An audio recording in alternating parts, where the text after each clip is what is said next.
जिसे भूख लगी हो बहुत जोर से, उसको भोजन की चाह होगी। जिसे बहुत जोर से प्यास लगी हो, वही पानी ढूंढेगा। प्यास नहीं हो तो पानी कोई नहीं ढूंढता है, और भूख नहीं हो तो भोजन कोई नहीं ढूंढता है। इसी तरह से जिसको संसार का बंधन बंधन नहीं लग रहा है, उसको मोक्ष तलाशने की कोई आवश्यकता ही नहीं, और तलाशता भी कोई नहीं। क्या आबादी होगी पूरी दुनिया की? 8 billion people living in this world. How many of them are seeking liberation?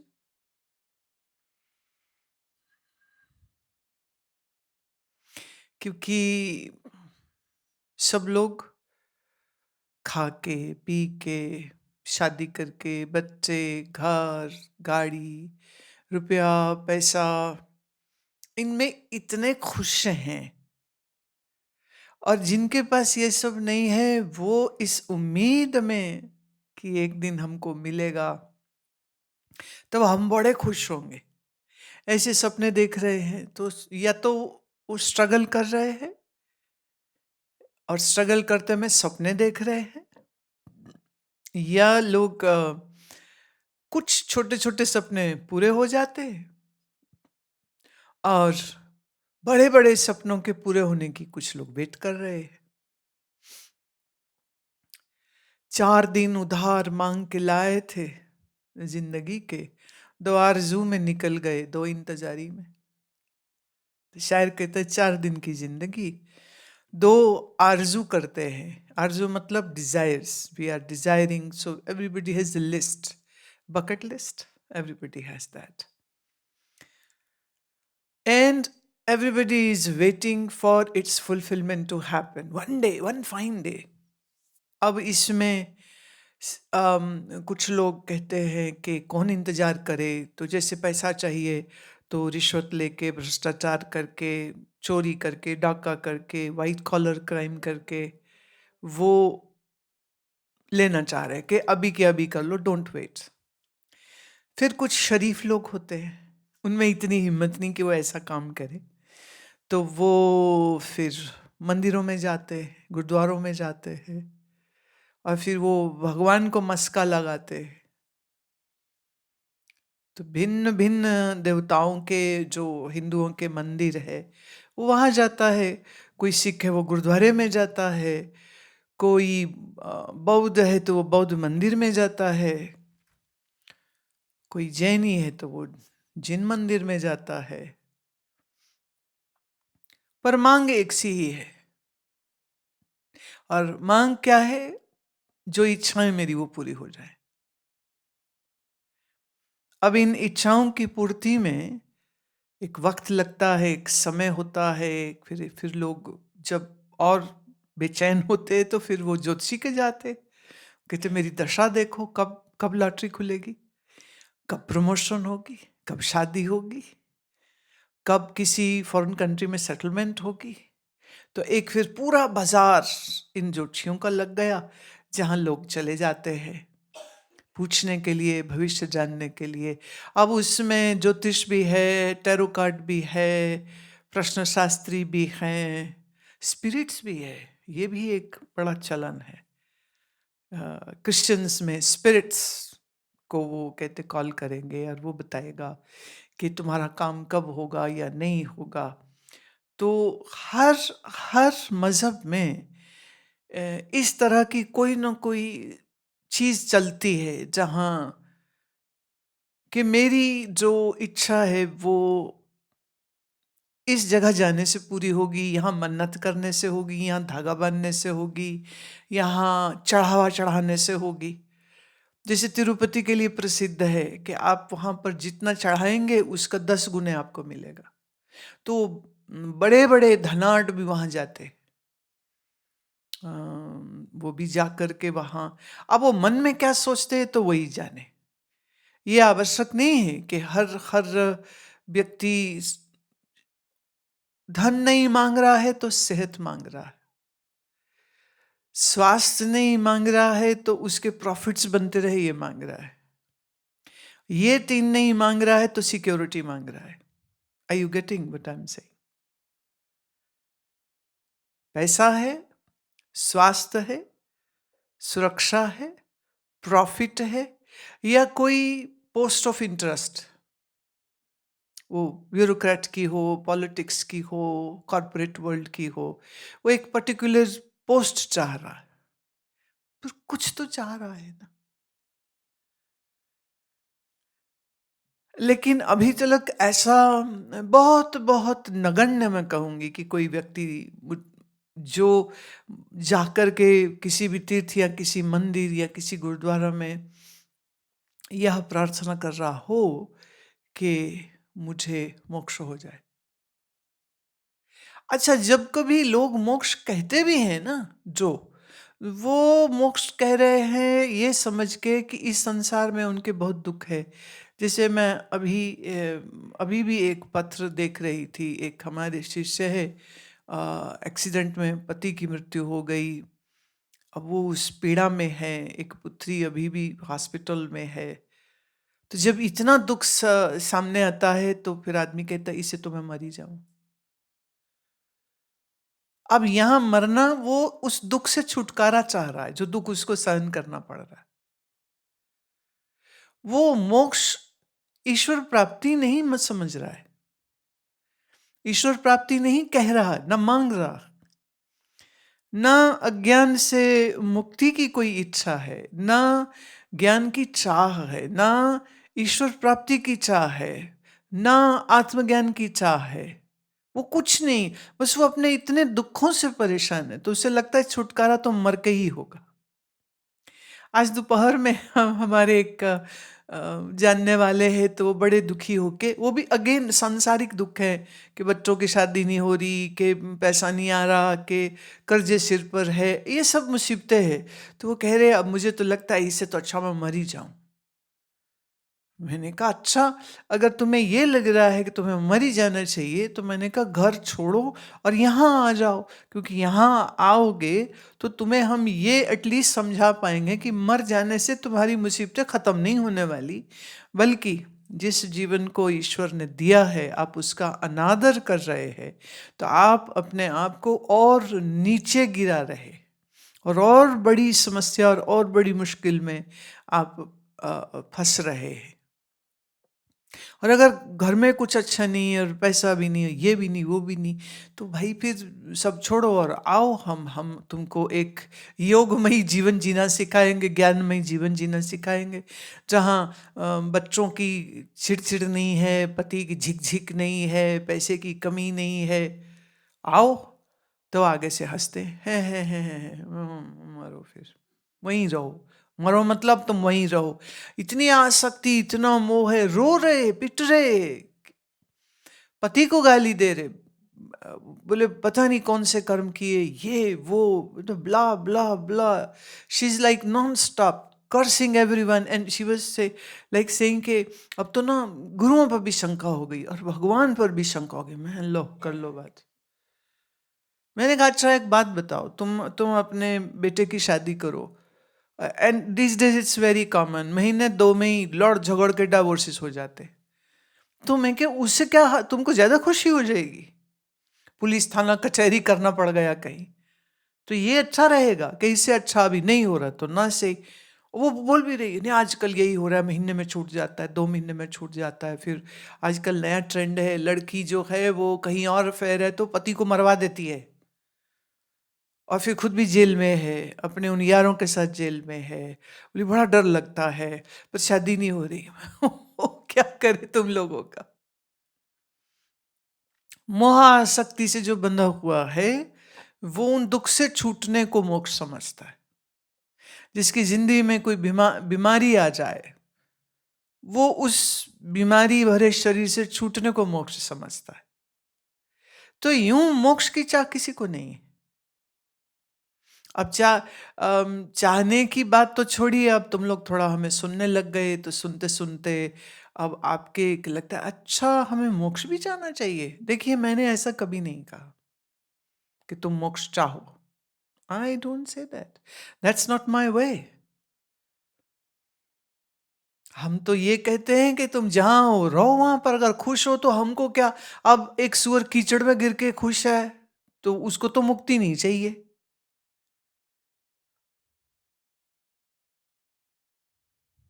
एक गधा घास खाता रहता है, पूँछ हिलाता रहता है, उसको तो कोई मोक्ष नहीं चाहिए।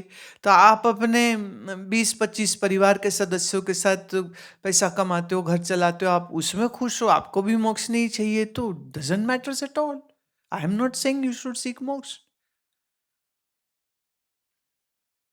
जिसे भूख लगेगी वो भोजन की तलाश करेगा, प्यास लगेगी पानी की तलाश करेगा। जिस दिन ये जन्म और मरण और जन्म और मरण और पाप और पुण्य के चक्कर की वजह से दुख और सुख का भोग मिलो, रिश्ते बनाओ, घर बनाओ, फिर मर जाओ और फिर दोबारा जन्मो, फिर यही सारा कर्म कांड करो, फिर एक दिन मर जाओ, फिर कहीं और जन्मो, फिर कहीं मर जाओ, फिर जन्मो, फिर मर जाओ।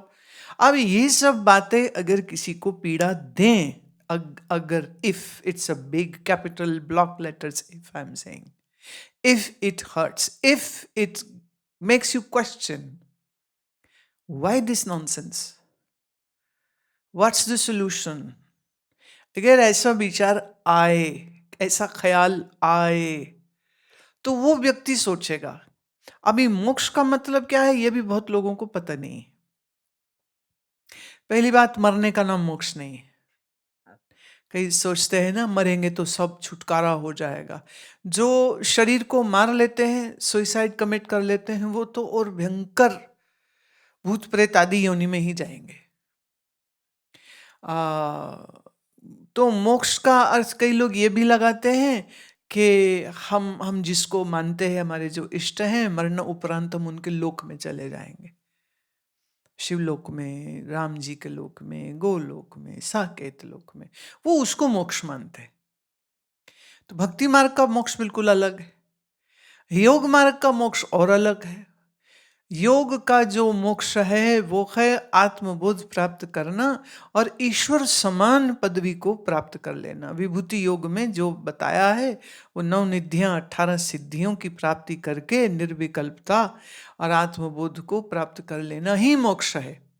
अच्छा, योग का जो मोक्ष है ना वो कंडीशनल है, वो कुछ सालों का होता है। वो कहते हैं उसके बाद तुम फिर वापस बंधन में आ जाओगे, सही, इसलिए रिपीट होता रहता है।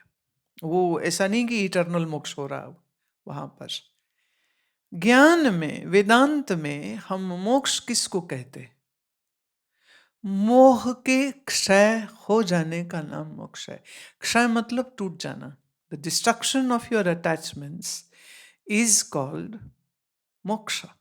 बीइंग बॉन्डेज फ्री इज मोक्ष। Destruction of your ignorance towards your own self, towards the divinity, when that gets destroyed, that is moksha. It has nothing to do with being born or not being born. ना, उससे कोई लेना देना नहीं। आत्मबोध को प्राप्त करना ये ज्ञान वाला मोक्ष है। तो ज्ञान वाला मोक्ष अलग है, भक्ति वाला अलग है, योग वाला अलग है, सांख्य वाला अलग है। पहले तो ये चारों का जो फर्क है वो मालूम होना चाहिए। संसारी लोगों के लिए दुखों से छूट जाना मोक्ष है, मर जाना मोक्ष है। आम आम जो दुनिया जो नहीं जानती है, जो संसारी है, जो सत्संग कभी नहीं सुने हैं, वो मरने, कोई मर जाए बुढ़ा, कोई मर जाए तो कहते लो जी मुक्त हो गया। वो किसने कहा मुक्त हो गया? लेकिन उनकी डिक्शनरी में मोक्ष का अर्थ बस उतना ही है। वो है जिस शरीर से पीड़ा थी, दुख था, तकलीफ थी, बीमारी थी, उस शरीर से छूट गया। अब पहला तो ये सवाल आता है कि आप मोक्ष किसको समझते हो और आप किस मोक्ष को प्राप्त होना चाहते हो। और तीसरी बात यह है, जब तक बंधन का दुख नहीं है तब तक मोक्ष की चाह कहां है? अभी तो बंधन प्यारे लगते हैं, वो बहन भाई का बंधन हो, रक्षा बंधन है ना, हमारा फेस्टिवल है बड़ा प्यारा, रक्षाबंधन भाई बहन को राखी बांधते हैं, वो कहते भैया तू मेरी रक्षा करना। आजकल दोनों तरफ चलते हैं, तो वो बहन भी कहती है कि भैया मैं तेरी रक्षा करूंगी, वो कहे मैं चल तेरी करूंगी, मिठाई खाते हैं। It's celebration of the sister brothers love, nice, very nice. विवाह होता है तो उसको भी बंधन कहते हैं, है ना, कि ये एक स्त्री पुरुष का जो बंधन है, वो लड़की का पिता जो है वो गठबंधन करता है ना, गांठ बांधता है कि आज से तुम एक दूसरे के हुए। जो गुरुद्वारे में आनंद कारज होता है वहां पर भी वो चुन्नी से गठबंधन करते हैं, गले में वो दुपट्टा रखते हैं, वो पुरुष के गले में भी होता है, तो वही फिर लड़की के माता पिता आके ऐसे वो गांठ बांधते हैं या बहनें बांधती हैं। पर कोई गांठ बांधता है कि भाई आज से तुम एक दूसरे के साथ इस विवाह के बंधन में बंध गए। अब देखिए वो बंधन की कितनी सेलिब्रेशन होती है। डेस्टिनेशन मैरिज होती भाई, करोड़ों खर्चे जाते हैं। बड़ी प्रसिद्ध शादियां होती हैं जिसमें 200-500 करोड़ लोग खर्च कर देते हैं, बिग टाइम। फिर जो जो कई ऐसे हैं जो वो जाके आर्य आर्य समाज में, वो तो आधे घंटे में शादी हो जाती है, उसमें ज़्यादा कोई रिचुअल नहीं होता, बैंड बाजा बारात नहीं होता, तो वो फट से शादी हो जाती है। ईसाइयों में भी शादी जल्दी हो जाती है, तो उसमें भी वो एक दूसरे को कहते हैं I I I take so and so as my wife and I will be with you in sickness and health, and चलो हो गई शादी। वो एक अनाउंसमेंट है जो पादरी कराता है, चर्च में कराए या पादरी की प्रेजेंस जरूरी है, वो चाहे फिर कहीं भी हो रही हो, तो हो गई लो जी शादी। अब ये बंधन है, वो एक दूसरे को वो रिंग पहनाते हैं ना, तो मतलब वाईफाई हथकड़ी, प्लीज एक्सक्यूज माय वर्ड्स। अब उसमें वो कोई चेन वेन थोड़ी है। उनकी सेरेमनीज में जहां वो रिंग गई एक दूसरे को, तब होता है कि भाई ये तुम हमारे हो गए, वो कहते तुम हमारे हो गए। और समाज की सुंदर व्यवस्था के लिए वो विवाह का जो सेरेमनी है, जो संबंध है, वो सब संप्रदायों में, सब मजहबों में अलग अलग तरीके से किया जाता है। लेकिन अगर हम उसको इस तरह से देखें तो है तो बंधन ही ना। अब बिना बंधन के मनुष्य रह ही नहीं सकता। माँ के गर्भ में है तो माँ से बंधन है, माँ के शरीर से जन्म ले लेता है तो भी माँ से आहार मिलना है, खाना पीना मिलना है, माँ बाप केयर करते हैं, तो बच्चे का माँ बाप से एक बंधन होता है। फिर भाई बहन का होता है, फिर दादी दादा नानी नाना का होता है, फिर सब रिश्तेदारों का होता है। और फिर जहाँ वो जवानी आती है तो फिर एक अपना चॉइस का बंधन, माने हर नर के लिए एक नारी है, हर पुरुष के लिए एक स्त्री है, वो फिर एक नया रिश्ता बनाते हैं। फिर जब मोहर लगती है समाज की तो विवाह होता है। And it's great, it's nice, nothing wrong in that. लेकिन इसका मोक्ष से क्या लेना देना? अभी आप शादी करो नहीं करो, लेकिन अगर आपके चित्त में ये सवाल उठे और वो कचोटे अंदर कि हम जन्मे ही क्यों हैं, कि इसके पीछे कारण क्या है, कि मृत्यु क्या है और ईश्वर क्या है। आइए, जब सब तकलीफें किसी भी संबंध में जब आप होते हैं तो कुछ संबंध में खट्टे अनुभव होते हैं, कुछ मीठे होते हैं, कुछ सुख के होते हैं, कुछ दुख के होते हैं। और यही सुख दुख भोगते हुए 8 बिलियन लोग, 8 अरब लोग इस दुनिया में जी रहे हैं, और किसी को मोक्ष की कोई चाहवा है नहीं। ये तो आपके जैसे थोड़े पागल जो हमको सुनते हैं तो फिर लगता है ये क्या है, फिर लगता है तो हमको तो ऐसी कोई चाह है नहीं हो, ये कह रहे मोक्ष हो। मोक्ष की चाह होनी चाहिए, बंधन मुक्त होना चाहिए, निर्वाण होना चाहिए, निर्वासनिक निर्विकल्प होना चाहिए। मतलब ये क्या कुछ कह रहे, ये भी चाहिए ये भी चाहिए, क्योंकि आपका मन तो कुछ और चाह रहा और सारा समाज वही चाह रहा। इसलिए I am not saying that's wrong, I am not saying कि वो ठीक नहीं है, मैं सिर्फ ये कह रही हूं कि जब तक बंधन दुख न दे तब तक मोक्ष की चाह नहीं होती। स्वाभाविक है, बिल्कुल स्वाभाविक है। बल्कि जिसका मन वासना से भरा है वो 70, 75, 80 साल की उम्र में दूसरा, तीसरा, चौथा ब्याह करने को तैयार होते। अभी उनके लिए जब तक शरीर है तब तक भोग भोगना है, तो शरीर की सामर्थ्य मेरी बनी रहे और हमारा वर्चस्व बना रहे। और तो एकदम 80 साल का व्यक्ति भी ब्याह करने के लिए तैयार बैठा है। अभी पिछले कुछ दिनों में देख रही थी, 78 ईयर्स का है और उसने 35 साल की लड़की से, औरत से शादी करी है और अभी एक बच्चे का बाप। तो 78 में भी वो तैयार है बच्चे का बाप बनने के लिए। तो ये तो मैं गलत सही नहीं कह रही, that's that choice, it's all good, it's all good.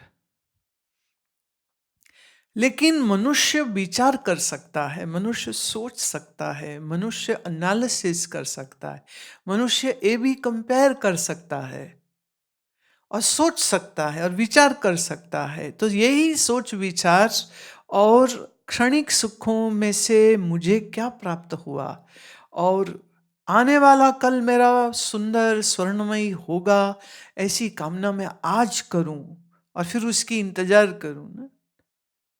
क्या ये उचित है? तो जब बहुत से प्रश्न चिन्ह, question marks when are placed on your thinking, and you are seeing the world and you are thinking and the questions are arising, only then a genuine wish for being bondage free arises. Only then the wish to be liberated arises, not before that.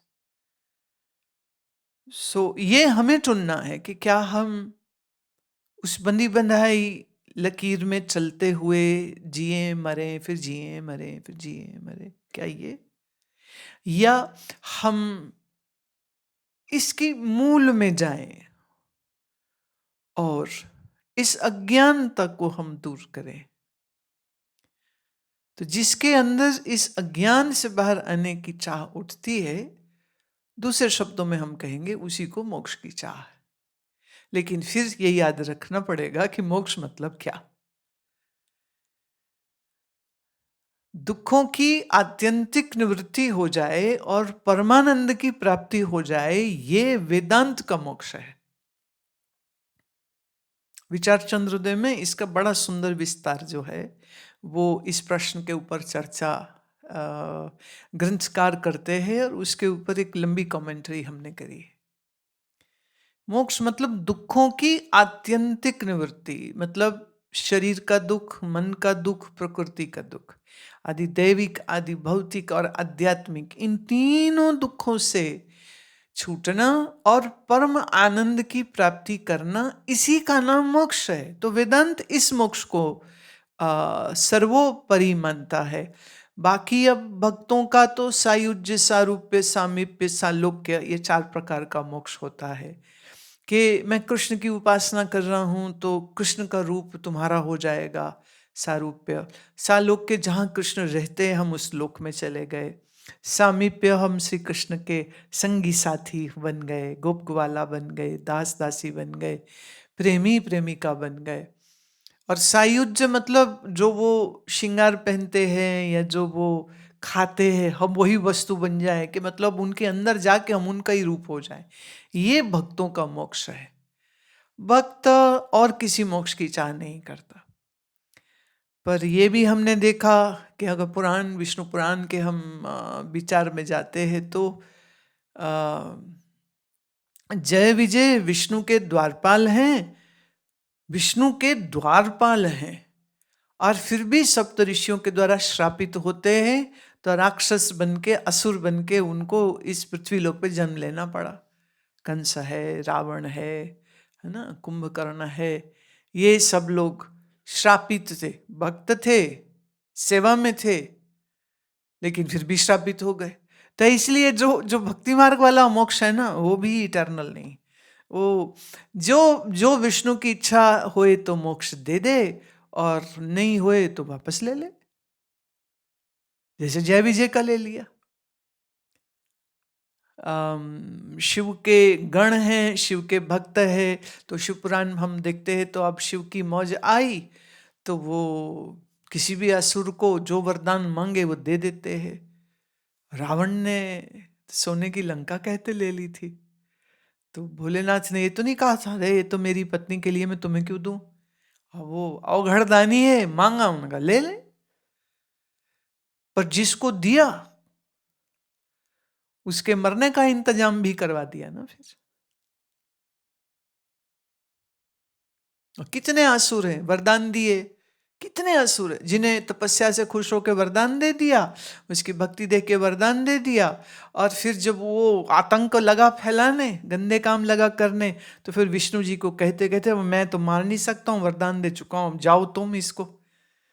तो बड़ी ना एक मीठी सी बात कई बार पार्वती जी कहती है महादेव को कि एक तो तुम किसी को भी वरदान दे देते हो और बाद में फिर मुझे कहते हो जाओ अब जाके मारो उसको, अब उसकी कोई कोई और हत्या नहीं कर सकता है। तो जिसको भी वरदान देते ना उसमें वो लूप होल रख लेते हैं, जैसे कहीं लूप होल रख लिया। जैसे एक बार एक असुर ने कहा कि ये स्त्री की क्या औकात है, तो स्त्री सिर्फ मुझको मार सके और कोई ना मार सके, और महाबली है वो। तो वो कन्याकुमारी जिनका देवी का ही जन्म हुआ था कन्याकुमारी रूप में, उससे उस राक्षस को मारा।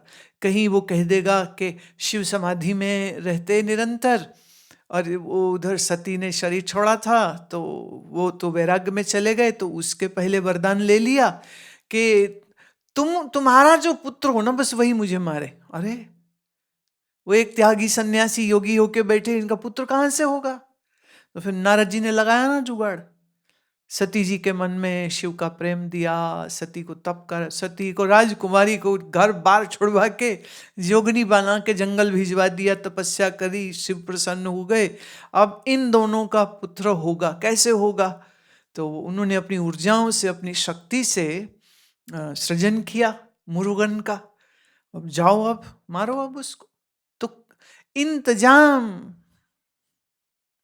इसलिए इट्स नॉट गारंटीड जो भी वहां मिलता है वो हमेशा बना रहे ऐसा आवश्यक नहीं है। हाँ, सो अब ज्ञान मार्ग में फिर वो कहते हैं कि मोक्ष वही है जहां तुमने अपने अज्ञान की निवृत्ति करी। बाकी में तो मोक्ष कहीं तो टेम्परल है, कहीं कंडीशनल है, कहीं 75 वर्ष का है और फिर वापिस अज्ञान हो जाएगा, और कहीं के स्थायी रूप से नहीं। तो ये एक बड़ा अद्भुत विषय है मोक्ष का। सो भक्ति, ज्ञान और सांख्य का जो ये मोक्ष है वो अलग है, और आम संसारी दिन दुखी जो हो जाते हैं उनका तो मोक्ष का अर्थ ही बिल्कुल अलग होता है। वो तो जो मर जाए वो कहेंगे मुक्त हो गया। तो अब कौन सा मोक्ष चाहिए और किसको चाहिए? जिसे बंधन प्रिय और सुखकारी लगते हैं उसको नहीं चाहिए। जिसे बाहरी बंधन और इस शरीर का बंधन, इस देह में मैं क्यों हूं और क्या मैं सिर्फ देह हूं, क्या ये सोचने समझने वाला अहम, क्या यही मैं हूं? तो जो इस विचार के अंतर जाता है, अध्यास, अध्यास अध्यास कैसे? मैं चैतन्य स्वरूप, आत्मा चैतन्य स्वरूप, मन और देह जड़, इस जड़ और चेतन की गांठ पड़ गई। जड़ चेतन ग्रंथि ही पर गई, यद्यपि मृषा छूटस कठिनाई। रामचरितमानस में गोस्वामी जी कहते कि जड़ और चेतन की आपस में ग्रंथि, मतलब वो आपस में मिल गए हैं। अब वो ऐसी गांठ पड़ गई है कि छूटती नहीं, यूं है ही नहीं पर यूं छूटती नहीं, और छूटती है तो बहुत कठिनाई से छूटती है। अब देह जड़ है, मैं चेतन स्वरूप हूं, पर आपको तो देह में लगता है, हो गई ना ग्रंथि। मैं चेतन देह जड़, पर देह में लगता है। मैं चेतन मन जड़, पर मन में लगता है। कोई ये थोड़ी कहता है कि मन में ये विचार आया अच्छा बुरा, तो वो कहता है मेरे मन में ये विचार आया। ऐसे तो मन तो खाई जाते हैं, बस सीधे ही बोलते हैं मुझे ऐसा लगता है। शरीर में लगता है, मन में लगता है, इसलिए शरीर का कोई अपमान कर दे तो लगता है मेरा अपमान हो गया, और शरीर बीमार हो जाए तो कहते मैं बीमार हो गया, और शरीर में दर्द होए तो कहते हाय हाय मेरे दर्द हो रही है। अध्यास, इसी को हम अध्यास कहते। देह में हूं नहीं, मैं लगती। बेहोशी में, गहरी नींद में, मृत्यु में शरीर से चेतना का संपर्क चूंकि कट जाता है, तो फिर जो मर्जी होता हो कोई फर्क नहीं पड़ता है। लेकिन जब तक प्राण चल रहा है तो देह मैं लग रही है, मेरी लग रही है।